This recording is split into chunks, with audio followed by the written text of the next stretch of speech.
कि खुदी को कर बुलंद इतना कि खुदा भी तुझसे पूछे कि बंदे बता तेरी रजा क्या है।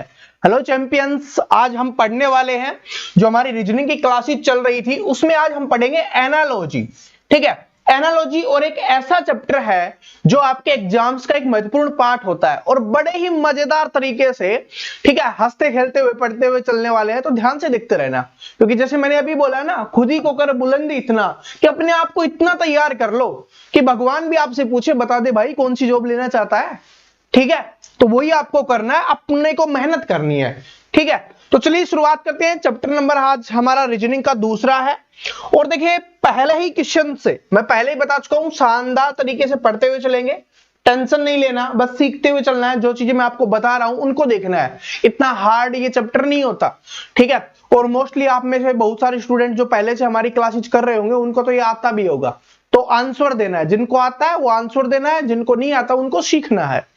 ठीक है, तो पहला क्वेश्चन क्या है कि सचिन तेंदुलकर जिस प्रकार क्रिकेट से संबंधित है उसी प्रकार सानिया मिर्जा किससे संबंधित है। अब देखिए पहले मैं आपको बताना चाहूंगा कि इसमें जो क्वेश्चंस पूछे जाते हैं वो आपकी समानता, ठीक है, जिसको सादृश्यता भी बोल देते हैं या जिसको समानता बोला जाता है। समानता का मतलब होता है समान, एक दूसरे के समान। जैसे ये इस प्रकार है, सचिन तेंदुलकर का संबंध क्रिकेट से है। ठीक है, तो आपको बताना है कि सानिया मिर्जा का संबंध किससे होगा, क्योंकि समानता जिस तरीके से इसमें है इसमें समानता आपको बतानी है। ठीक है, तो बताते हैं, टेंशन क्या है। आप सभी को पता है सानिया मिर्जा को तो आप देखते आ रहे हो किससे संबंधित है, टेनिस से संबंधित है। किससे संबंधित है, टेनिस से संबंधित है। तो इसका आंसर हो जाएगा ऑप्शन नंबर 1। एक बात और नोट करते जाना, इसमें मैंने जो क्वेश्चंस करवाए ना वो करवाए जो एग्जाम्स में पूछे जाते हैं। यहां पर आप देख सकते हो दिल्ली पुलिस कांस्टेबल में पूछा गया क्वेश्चन है, और आपको पता है दिल्ली पुलिस हेड कांस्टेबल की भी वैकेंसी बहुत जल्दी आने वाली है और कांस्टेबल की भी बाद में आएगी। ठीक है, लेकिन वैकेंसी जरूर आएगी। आगे चलते हैं, अगला क्वेश्चन देखिए क्या है आपका, कि जैसे किसी गाय के लिए बछड़ा है वैसे ही बकरी के लिए क्या होगा। गाय के लिए बछड़ा बोला है, वो तो गाय और बछड़े का क्या संबंध है, गाय और बछड़े का क्या संबंध है, गाय मां होती है बछड़े की। ठीक है, या बोल सकते हो कि गाय का जो बच्चा होता है उसको हम बछड़ा बोलते हैं। ठीक है, गाय का जो बच्चा होता है उसको क्या बोलते हैं, हम बछड़ा बोलते हैं, और बच्ची होती है उसको बछड़ी बोल देते हैं। ठीक है, अब तो आपको बकरी का बताना है, तो बकरी का जो होता है उसको क्या बोलते हैं, मेमना बोलते हैं। क्या बोलते हैं, मेमना। क्या बोला जाता है उसको, मेमना बोला जाता है, बकरी का जो होता है उसको। ठीक है, बछड़ा तो आप सभी को पता है, अभी हमने ऊपर भी दिया गया है, किसका होता है, गाय का होता है। पिल्ला कभी कभी ये भी आ जाता है पिल्ला, तो ये किसका होता है, ये भाई हमारे कुत्ते साहब का होता है। ठीक है, तो ये हो गया। आगे देखो क्या है कि जहाज जैसे कप्तान से संबंधित है वैसे ही अखबार किससे संबंधित है। जहाज का संबंध कप्तान से है, यहां पर थोड़ा बहुत अंतर होता है। क्या, या होता है आपका हवाई जहाज। क्या होता है, हवाई जहाज होता है एक तो।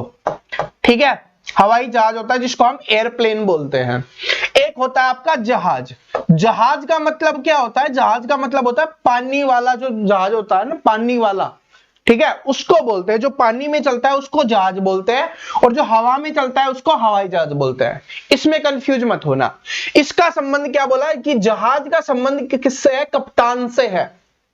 जहाज का संबंध किससे, कप्तान से है। तो कप्तान क्या होता है, अगर आपने मूवी देखी होगी अब तुम्हारे हवाले वतन साथिया, देखिए, नहीं देखी तो देखना, देशभक्ति की मूवी अच्छी बात है, देखोगे तो आपके अंदर एक भावना पैदा होगी।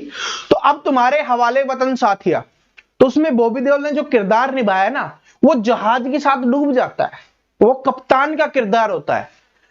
इसका मतलब क्या है, जो समझाना चाह रहा हूं उसको समझो।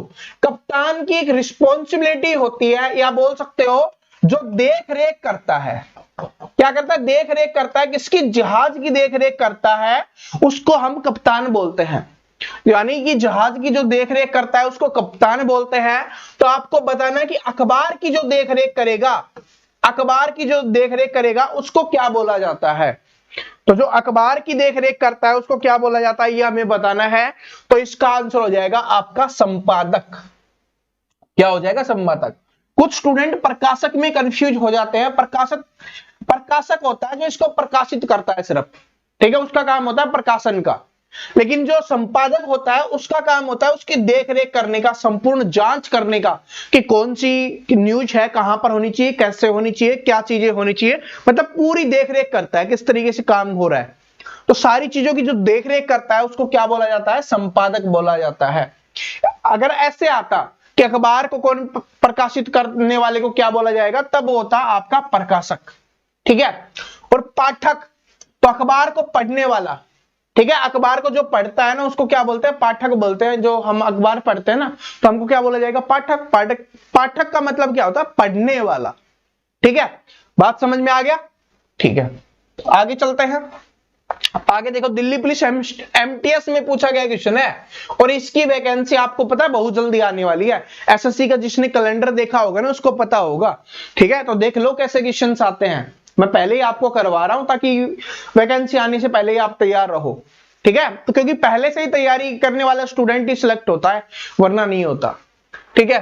तो देखिए क्या है कि जिस प्रकार मैराथन दौड़ से संबंधित है उसी प्रकार शीत निष्क्रियता किससे संबंधित है, ये आपको बताना है। इंपॉर्टेंट क्वेश्चन है, थोड़ा लेवल देख रहे हो, थोड़ा अच्छा आता है इसमें, थोड़ा सा अच्छा है, क्योंकि आज तक बहुत सारे स्टूडेंट को ये नहीं पता कि शीत निष्क्रियता क्या होती है। अगर ये पता होता तो तब कर देते हो। तो मैं आपको बताता हूं, पहले देखो मैराथन का संबंध किससे, दौड़ से है। मैराथन क्या होती है, जो लंबी दौड़ होती है, ठीक है, बहुत ज्यादा दूर आपको जो दौड़ना होता है उसको हम बोलते हैं मैराथन, ठीक है, मैराथन। तो मैराथन का संबंध दौड़ से है। तो शीत निष्क्रियता का मतलब क्या होता है, जिसको इस निष्क्रियता का मतलब पता चल गया ना, थोड़ा सा वो अंदाजा लगा लेगा। निष्क्रियता का मतलब होता है निष्क्रिय है, ठीक है, मतलब कोई भी क्रिया नहीं कर रहा, ठीक है, एक्टिव नहीं है, जिसको आप बोल सकते हो एक्टिव नहीं है, कोई भी क्रिया नहीं कर रहा, उसको बोला जाता है निष्क्रियता। और शीत निष्क्रियता मतलब आराम से शांत है। शीत का मतलब होता है ना शांत, ठंडा, तो बिल्कुल ठंडा है, शांत है। तो इसको हिंदी में बोला जाए तो कुंभकर्ण की नींद बोला जाता है इसको, ठीक है। जो लंबी नींद होती है, जो कुंभकर्ण वाली नींद होती है ना, उसको बोला जाता है शीत निष्क्रियता। तो इसका संबंध किससे हो जाएगा, निंद्रा से हो जाएगा, या इसको नींद भी लिख सकते हो आप, ठीक है। क्या, नींद भी या निंद्रा, दोनों का मतलब एक ही होता है, नींद या निंद्रा। तो शीत निष्क्रियता का मतलब क्या हो जाएगा, किससे संबंधित हो जाएगा, निंद्रा से, यानी कुंभकर्ण वाली नींद। अगर कोई पूछे ना कुंभकर्ण कौन सी नींद सोता था तो आप बता देना शीत निष्क्रियता, मतलब लंबी नींद लेता था वो, ठीक है। तो चलो अगले क्वेश्चंस पे चलते हैं हम, कि जिस प्रकार क्रिया का संबंध प्रतिक्रिया से है उसी प्रकार उकसाना का संबंध किससे होगा। क्रिया का संबंध प्रतिक्रिया से, अगर आपने साइंस में पढ़ा होगा तो every action have equal and opposite reaction. तो ये है एक्शन क्रिया और ये है रिएक्शन प्रतिक्रिया, ठीक है। तो क्रिया का संबंध प्रतिक्रिया से है तो उसी प्रकार आपको बताना है कि उकसाना का संबंध किससे हो जाएगा। तो इससे हो जाएगा अनुक्रिया से। किससे हो जाएगा, अनुक्रिया से। अनुक्रिया का मतलब होता है प्रभाव, ठीक है, किसी के ऊपर प्रभाव छोड़ना, प्रभाव डालना, तो ये हो जाएगा अनुक्रिया, ठीक है। उकसाने का क्या हो जाएगा, अनुक्रिया। एसएससी में पूछा गया क्वेश्चन है, ठीक है। अब कुछ स्टूडेंट बोल रहे हो सर ये तो सीजीएल में आया हुआ है, तो देखिए पहले क्या होता है, पहले सीजीएल में आता है, फिर वो सीएचएसएल और एमटीएस में पूछ लिया जाता है। सीएचएसएल की वैकेंसी आ चुकी है, अगर फॉर्म नहीं भरा तो भर देना, एमटीएस की अगले महीने आ रही है, ठीक है। तो पहले से ही तैयारी शुरू कर दो। आगे देखिए क्या है कि दयालु का संबंध परोपकारी से है, तो आपको बताना है कि विलापी का संबंध किससे होगा। दयालु व्यक्ति परोपकारी, जो दयालु होता है ना, जिसके अंदर दिल के अंदर दया होती है, लोगों के प्रति दया भाव होती है, सबसे पहले तो वो महान व्यक्ति होता है। और ऐसे लोगों की बहुत कम कदर की जाती है आज की दुनिया में, ठीक है।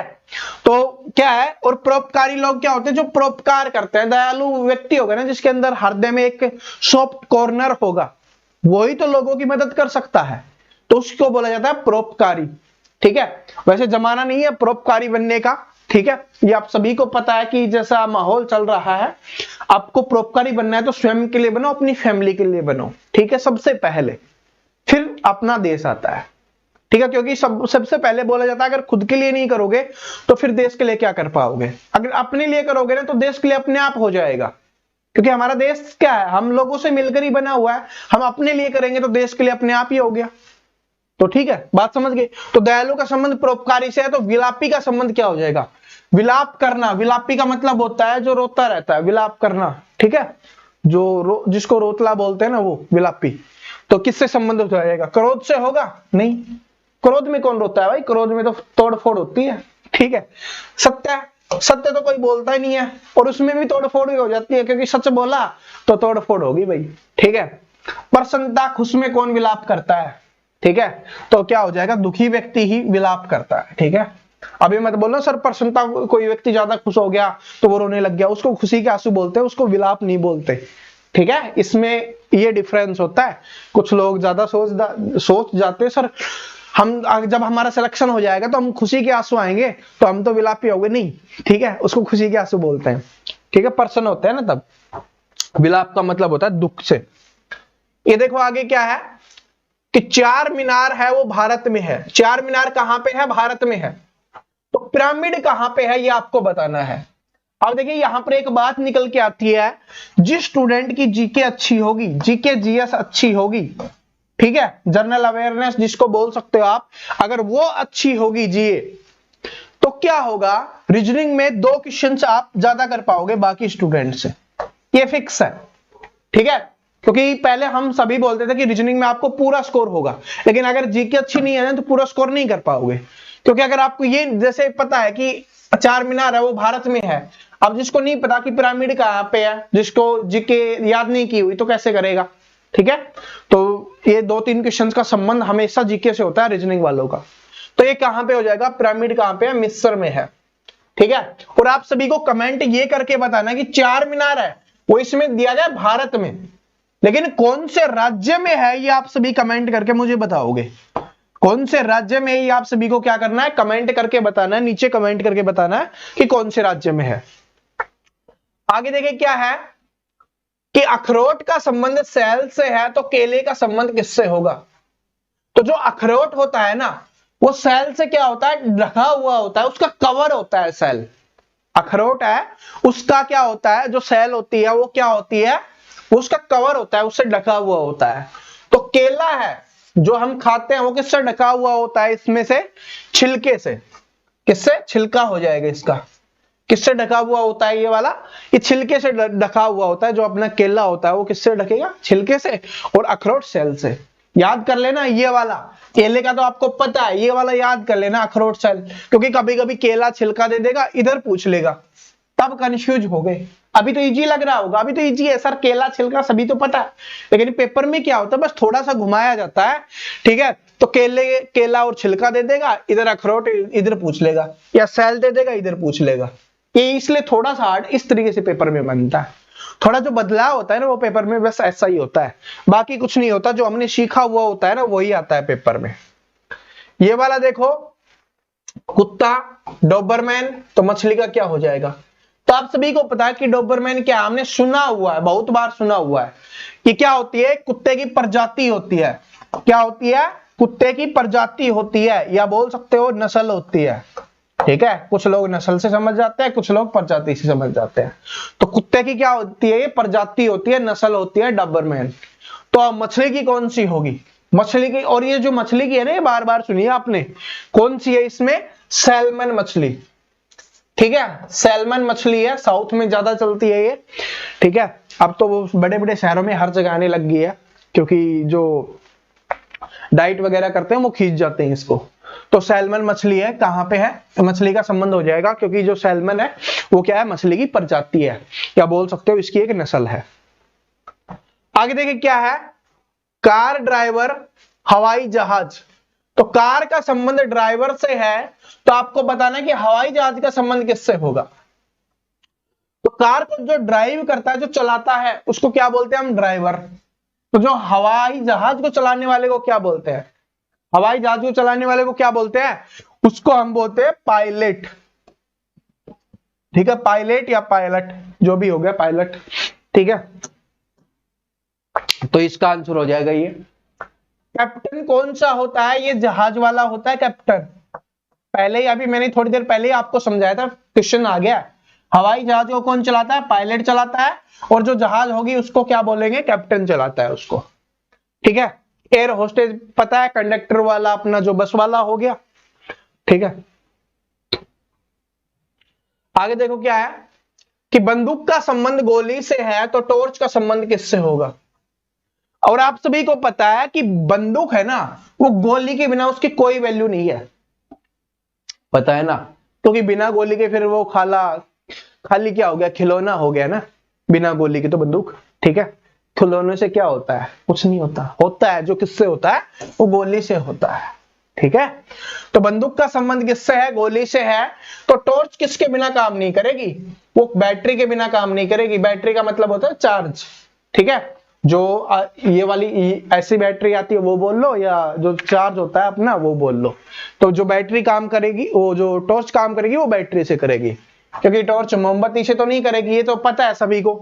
अंधकार से नहीं करेगी, अंधकार को मिटाने का काम करती है। और आग में जलाना है क्या, ठीक है, टॉर्च को क्या जलाना है। और देख लो यूपी पुलिस कांस्टेबल वैकेंसी आने वाली है, वैकेंसी है लगभग अप्रैल में आने वाली है इसकी, लगभग अप्रैल में इसकी वैकेंसी आपको देखने के लिए मिलेगी। क्वेश्चंस पहले ही करवाने लग गया हूं आपको। ठीक है, मेहनत कर दो, बस खींच दो। 2022 है वो अपना होना चाहिए, 2022 है वो अपना होना चाहिए। 2023 में आपको सिलेक्शन ले लेना है, क्योंकि एक साल लग जाती है। कुछ स्टूडेंट बोलेंगे सर 2022 बोल रहे हो, 23 क्यों, क्योंकि कम से कम भाई एक साल तो लगता है।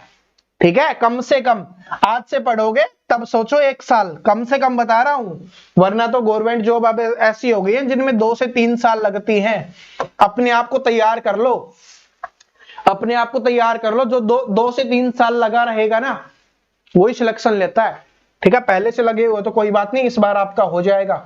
और इस साल मेहनत कर लोगे तो इस साल बहुत सारी वैकेंसी है, और 2023 के स्टार्टिंग में भी बहुत सारी वैकेंसी है। वानर का संबंध बड़बड़ाने से है तो ऊंट का संबंध किससे होगा, ये आपको बताना है। तो इसका हो जाएगा आपका ऑप्शन नंबर ए। ठीक है, और देख लो एसएससी सीजीएल का है। आगे देखो अगला क्वेश्चन है कि भविष्यवाणी भविष्य से है तो खेद का संबंध किससे होता है। तो आप सभी को पता है कि भविष्य की क्या होती है, भविष्यवाणी की जाती है। जैसे हमने अभी थोड़ी देर पहले की है ना कि 2023 तक आप जॉब ले लोगे। ठीक है, 2023 में आप जॉब ले लोगे, आपके पास गवर्नमेंट जॉब होगी। बात समझ रहे हो, तो क्या है, ये हमने भविष्यवाणी कर दी। लेकिन खेद किस चीज के लिए हो रहा है, खेद किस चीज के लिए, काश मैं 2021 में पढ़ लेता तो मेरी जॉब लग जाती। तो खेद किसके लिए होता है, अतीत के लिए। ठीक है, जो भूतकाल, जिसको भूतकाल बोल देते हैं ना, पास्ट जिसको बोला जाता है, उसके लिए खेद किया जाता है। तो इसका आंसर हो जाएगा अतीत के लिए होता है खेद। ठीक है, भविष्यवाणी भविष्य के लिए होती है, खेद होता है अतीत के लिए। या इसको अतीत ना हो तो इंग्लिश वाले समझ लो पास्ट, या हिंदी में कभी कभी इसको भूतकाल भी दे दिया जाता है। ठीक है, जो बीत चुका है या बीते हुए समय के लिए आप बोल सकते हो। ठीक है, बीते हुए समय के लिए क्या होता है, खेद किया जाता है, दुख प्रकट किया जाता है। विरोधी शत्रु, तो विपत्ति का संबंध किससे है। तो विरोधी और शत्रु क्या होते हैं, एक जैसे होते हैं ना, एक ही तो होते हैं कि आपका विरोधी कौन है, आपका दुश्मन कौन है, आपका शत्रु कौन है। तो आपको बताना है विपत्ति। विपत्ति का मतलब होता है संकट, संकट इसमें नहीं है, यही अपना कठिनाई है। क्या हो जाएगा, विपत्ति का मतलब क्या होता है, संकट या कठिनाई। तो ऑप्शन में कभी संकट देगा कभी कठिनाई देगा, जो भी देगा आंसर निकाल देंगे। आपको पता है मित्र नहीं हो सकता विपत्ति। ठीक है, प्रेम नहीं हो सकता विपत्ति, और संक्रिय नहीं हो सकता, ये भी विपत्ति नहीं हो सकता। बहुत बड़ी विपत्ति है वैसे तो। ठीक है, और आपको पता है, अब तो इसी का टाइम चल रहा है, फरवरी चल रही है, इसको थोड़ा ध्यान से करना भाई, बड़ा खतरनाक चीज होती है। उष्मा का संबंध कैलोरी से है तो ध्वनि का संबंध किससे होगा। तो आप सभी को पता है उष्मा है वो कैलोरी में मापी जाती है। जो उष्मा होती है वो किस में मापी जाती है, आपकी कैलोरी में मापी जाती है। तो ध्वनि है उसको किस में मापते हैं, तो इसको डेसिबल में मापते हैं। फिर से आ गया ना अपना जीके वाला, समझ रहे हो, साइंस वाला बोल लो जीके वाला बोल लो। ठीक है, तो उष्मा का संबंध कैलोरी से है तो ध्वनि का संबंध किससे हो जाएगा, डेसिबल से हो जाएगा। इसलिए बोलता हूं सारी सब्जेक्ट आपको पढ़ने जरूरी है, तभी सिलेक्शन होता है। ठीक है, ये देखो जीवाश्म विज्ञान का संबंध जीवाश्म से है। आपको देखिए ध्यान से देखना कि जीवाश्म विज्ञान है उसका संबंध जीवाश्म से है, तो ऐसा ही सेम आपको बताना है। तो देखिए क्या हो जाएगा कि कपाल विज्ञान का संबंध किससे है। तो कपाल सुनते ही दिमाग में आ गया होगा, कपाल मतलब खोपड़ी। तो कपाल विज्ञान में किसका अध्ययन किया जाएगा, खोपड़ी का ही तो किया जाएगा। ठीक है, कपाल विज्ञान खोपड़ी, तो कपाल मतलब होता है खोपड़ी, ठीक है। आगे देखो क्या है कि नोटिलस का संबंध मछली से है तो चेती पक्षी का संबंध किससे होगा? तो नोटिलस क्या है कि अपना जो मछली है उससे संबंधित है, तो जो चेती पक्षी है, चेती पक्षी आपने देखा होगा किसको बोलते हैं? बतख को बोलते हैं। क्या हो जाएगा इसका? बतख हो जाएगा, ठीक है, बतख। आगे देखिए क्या है, पोशाक का संबंध दर्जी से है तो किसका संबंध बढ़ई से होगा? यानी कि पोशाक बनाने का काम कौन करता है? दर्जी। पोशाक नहीं समझे, अरे अपनी ड्रेस जो हम कपड़े पहनते हैं उसको बोलते हैं पोशाक, ठीक है। तो पोशाक का संबंध दर्जी से है तो बढ़ई क्या बनाता है? तो बढ़ई अपना बनाता है फर्नीचर। फर्नीचर वाले को क्या बोलते हैं? बढ़ई। जो फर्नीचर बनाता है उसको क्या बोलते हैं? बढ़ई बोलते हैं। तो फर्नीचर कौन बनाएगा? अपना बढ़ई बनाएगा। देख लो एसएससी एमटीएस अगले महीने वैकेंसी आ रही है, ऐसे क्वेश्चंस आते हैं आपके पेपर में, ठीक है। आगे देखो, ये तो हमने अभी किया है कि महाराष्ट्र का संबंध भारत से है तो टेक्सास का संबंध किससे होगा? जिसको फिर से जीके याद है वही सोल्व कर पाएगा, क्योंकि ये क्वेश्चंस लेने का मतलब ही यही है कि आपको ये बताना चाहता हूं मैं आपको कि अगर आप हर चीज को अच्छे से पढ़ोगे तो वो सब में काम आएगी। रीजनिंग को अच्छे से पढ़ोगे मैथ में काम आएगा, ठीक है। जीके को अच्छे से पढ़ोगे रीजनिंग में काम आएगा। तो यही चीजें एक दूसरे से होती है, एक दो नंबर इन्हीं से बन जाता है। तो महाराष्ट्र है वो भारत का एक क्या है? राज्य है। महाराष्ट्र क्या है? भारत का क्या है? एक राज्य है, यानी एक स्टेट है। तो टेक्सास है वो कौन, कहां का स्टेट है?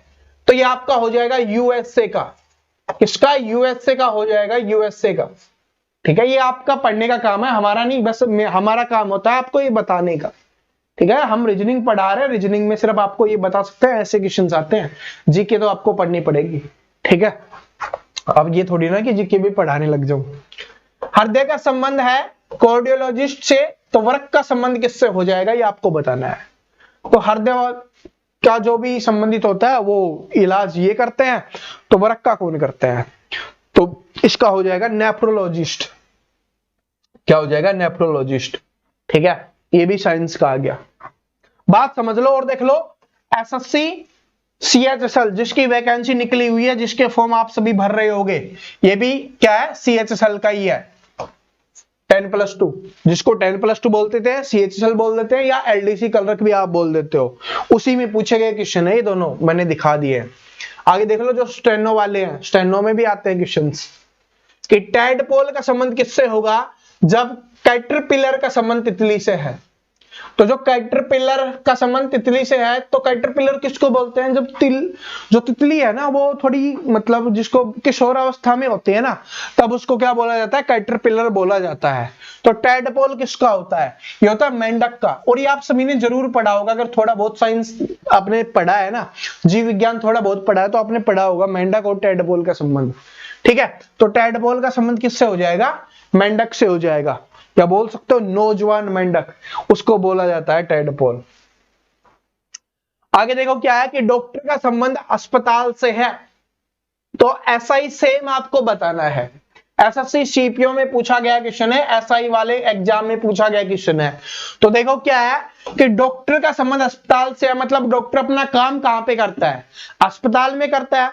डॉक्टर के काम करने की जगह कौन सी होती है? अस्पताल होता है ना। वो अलग बात है, वो घर पे भी देख लेते हैं आज के टाइम पे, लेकिन उसका मेन काम तो अस्पताल में होता है। तो राज्यपाल राष्ट्रपति नहीं होगा, संग्रहालय आगंतुक नहीं होगा, अध्यापक विद्यालय बिल्कुल सही। अध्यापक का संबंध कहां से हो जाएगा? विद्यालय से हो जाएगा। अध्यापक का संबंध किससे हो जाएगा? विद्यालय से हो जाएगा। तो ऑप्शन नंबर सी यहाँ पे करेक्ट आंसर हो जाएगा कि अध्यापक कहां पे मिलेंगे? आपको विद्यालय में मिलेंगे। जो ऑनलाइन पढ़ा रहे हैं ना वो तो अपने आप को एजुकेटर और भी पता नहीं क्या क्या बोलते हैं, ठीक है। लेकिन जो अपने अध्यापक है ना, जो हमारे टीचर हैं, ठीक है, जिनसे हमने शिक्षा ग्रहण की होती है, वो कहां पे मिलते हैं? विद्यालय में मिलते हैं, ठीक है। ये देखो दिल्ली पुलिस एमटीएस का क्वेश्चन है, बहुत जल्दी वैकेंसी आपको देखने के लिए मिलेगी। एसएससी का कैलेंडर चेक करो, पता चल जाएगा कि दस्ताने का संबंध हाथ से है। तो दस्ताने वो कहां पे पहने जाते हैं? अपने हाथ में पहने जाते हैं ना, हाथ में दस्ताने पहनते हैं। गर्दन पट्टा, टाई कमीज, कोट जेब, मोजे पांव, तो जो मोजे होते हैं वो कहां पर पहने जाते हैं? पाँव में। मोजे मतलब जिनको आप जुराब बोल देते हो, जुराब बोलते हैं मोजे, तो वो कहां पे पहने जाते हैं? हम पाँव में पहनते हैं। ठीक है, तो दस्ताने हाथ में पहनते हैं, और सर्दी का मौसम है, आपने पहना भी होगा, बचपन में तो बहुत पहना होगा। ठीक है, तो यही है कि जिल्द लगाना किताब, तो जिल्द हम कहां पे लगाते हैं? किताब पे लगाते हैं, ताकि उसकी सेफ्टी हो जाए। ठीक है, तो जिल्द लगाने का काम किस पे होता है? किताब पे होता है।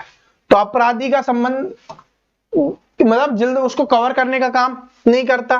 प्रदर्शन नहीं, कील हथौड़ा नहीं, फ्रेम चित्र हाँ, क्योंकि फ्रेम है वो चित्र को कवर करने का काम करता है। ऐसे ही तो हमें किताब को कवर करने का काम कौन करता है? जिल्द करता है, उसको ढकने का काम या बोलते हो उसको सेफ्टी देने का काम। तो उसी प्रकार चित्र को सेफ्टी देने का या उसको कवर करने का काम कौन करता है? फ्रेम करता है। फ्रेम, फोटो फ्रेम आपने देखा होगा ना, और चित्र का मतलब होता है, ये हिंदी भी है, इंग्लिश में आपका मतलब यही होता है, फोटो। ठीक है, तो फोटो को कवर करने का काम कौन करता है? फ्रेम। फोटो फ्रेम आपने बनवाए होंगे बहुत सारे। ठीक है, उष्मा का संबंध सूर्य से है, तो सूर्य से हमें उष्मा मिलती है। ठीक है, एनर्जी मिलती है, उष्मा मिलती है। तो हमें घर से छत मिलती है, विटामिन से फल मिलता है, यानी फल से विटामिन मिलता है, ये सही हो जाएगा, क्योंकि फल से क्या मिलता है? आपको विटामिन मिलता है। आगे देखो क्या है, कलम का संबंध लिखने से है। कलम का काम क्या होता है? लिखना। ठीक है, कलम होती है, उसका काम क्या होता है? लिखना होता है।